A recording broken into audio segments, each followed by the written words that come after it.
Good morning, good evening, good afternoon. Wherever you are, I hope this message finds you well and healthy and thriving. It's Muadi, it's Monday, and I just wanted to shout out to you all before I start my day with something, an offering for you to think about as you go forward in this week. I've been thinking a lot about just suffering and relationships and how we invite suffering into our relationships, sometimes unknowingly, most times unknowingly. One of the ways that we do that is by allowing our standards to be downgraded into preferences. One of the ways that we consistently invite suffering into our lives, and not just in romantic relationships, but in life in general, is when we allow our standards to be downgraded into preferences. When we say that we have a standard, there's a minimum, there's a baseline that is acceptable for us in any arena, right? So we have these non negotiables that we say are our standards, that we do not allow people to cross those boundaries. We do not allow people in our lives that behave in ways that are not consistent with those standards. Example, a standard for me in all of my relationships: you're not going to yell at me. You just not. We things may get heated and we might have, these exchanges that could be very passionate or whatever, but the verbal abuse is a no for me. Period, bottom line. I have hung up on people and not ever spoken to them again just because of their tone. They've been forewarned, but it's a tone. You coming at me mad abusive, you're not talking to Muadi Dabenga. Another standard that I have is that nobody is allowed to talk trash about my family.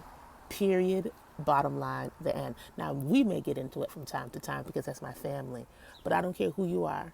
If it's brought to my attention that you're out here gossiping about somebody about in my family, or talking trash, or in any way saying negative things about my family, you're cut off. And you don't get a phone call. You don't get a second chance and a third chance and a fourth chance, because everybody who comes into my life knows how I am about my family. And I articulate it very clearly.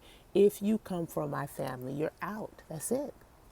And then there are other places where we say we have standards and then we allow them to sort of slip, right? So there's some things I say about my food intake, for example, whereby, I'm healthy, I'm a vegetarian and I eat well. But then every once in a while, I have something that's not really aligned with what I say I truly believe as a vegetarian, or somebody who is trying to live a strong, healthy life by virtue of the foods that I eat.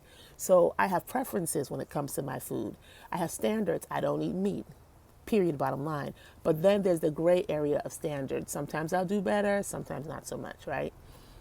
We allow other people to downgrade our standards into preferences every single time we allow a microaggression or a violation of those standards to go unchecked. Every time you say you want A, B, C, or D, like this has to happen in a relationship, I have to have this, I have to have that, but then somebody comes in who does not meet your minimum standards. Now, it's not to say that the people that we meet are going to be perfect and have a checklist where they check everything off and they're perfect and there are no problems. But you have a minimum of standards that you have, and then the first cute person that comes your way, or the first sweet talker that comes your way, you throw your standards out the window, and they just become preferences.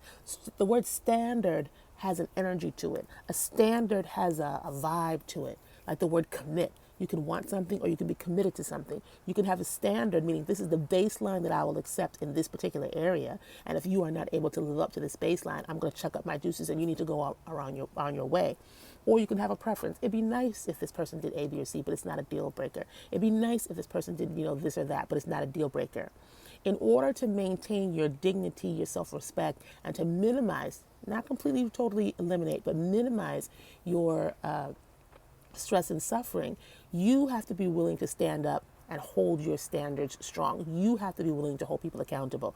I don't get mad when people do something that's not aligned with my standards, because it's not their responsibility. I let it be known what I want versus what I prefer. I let it be known what I will accept. And then if people choose to decide, to act in a way that's not consistent with them, with those standards, I'm not looking at them, I'm looking at myself. I'm looking at myself, because you are ultimately the gatekeeper of your own consciousness. You're ultimately the gatekeeper of your joy, of your spirit. That's your responsibility. It's nobody else's responsibility.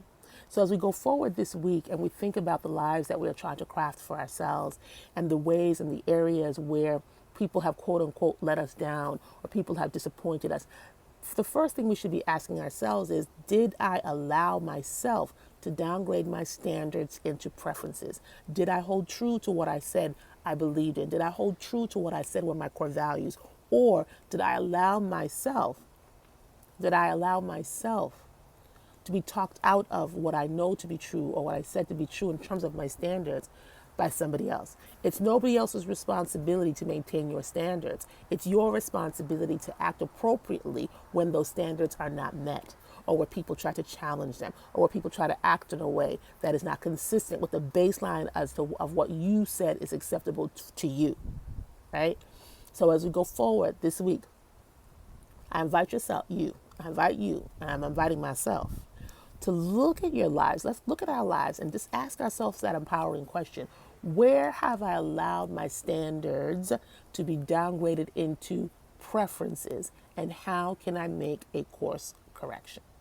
All right? That's it. I'm headed out to run right now. It's a beautiful day, and I'm going to make the most of it. I want you to do the same. All right? Later.